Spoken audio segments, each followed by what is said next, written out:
Religion is often used by Christians in the United States as a justification for aggressive foreign policy. A passage that is often cited by fundamentalists is the prophecy of Gog and Magog. They are mentioned in Ezekiel 38:1. The word of the Lord came to me, Son of man, set your face against Gog of the land of Magog, the chief prince of Meshech and Tubal. Prophesy against him and say, This is what the sovereign Lord says, I am against you, Gog, chief prince of Meshech and Tubal. Nobody knows specifically what this passage is referring to, but American conservative Christians tend to believe that Gog and Magog refer to whomever happens to be an enemy of the United States at the moment. When Ronald Reagan was governor of California, he explained this to state legislators. Ezekiel tells us that Gog, the nation that will lead all of the other powers of darkness against Israel, will come out of the north. Biblical scholars have been saying for generations that Gog must be Russia. What other powerful nation is to the north of Israel? None. But it didn't seem to make sense before the Russian Revolution when Russia was a Christian country. Now it does. Now that Russia has become communistic and atheistic, now that Russia has set itself against God. Now it fits the description of Gog perfectly. While Reagan believed that Gog and Magog referred to Russia, George W. Bush believed they referred to countries in the Middle East.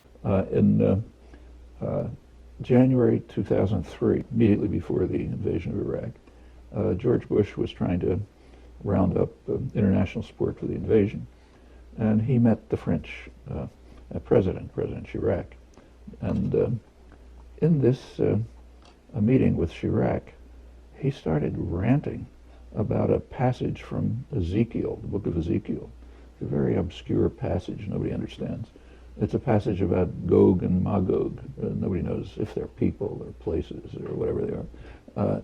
But Gog and Magog are supposed to come from the north and attack Israel. And then we get off into ultra-fanatic Christian evangelical madness. There's a whole big story about how Gog and Magog come down, attack Israel. There's a battle in Armageddon.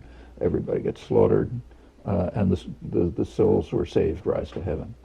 Okay, some kind of story like that. Here's an excerpt from Kurt Eichenwald's book 500 Days, in which he describes the conversation between Bush and Chirac. Jacques, he said, you and I share a common faith. You're Roman Catholic, I'm Methodist, but we are both Christians committed to the teachings of the Bible. We share one common Lord. Chirac said nothing. He didn't know where Bush was going with this. Gog and Magog are at work in the Middle East, Bush said. Biblical prophecies are being fulfilled. Gog and Magog? What was that? Thought Chirac. This confrontation, Bush said, is willed by God, who wants to use this conflict to erase his people's enemies before a new age begins. Chirac was bewildered. The American president, he thought, sounded dangerously fanatical. After the call ended, Chirac called together his senior staff members and relayed the conversation. He said, Gog and Magog, do any of you know what he is talking about? Blank faces and head shakes. Find out, Chirac said. So Chirac's people began to research this. So he told this to Chirac, and Chirac had no clue what he was talking about.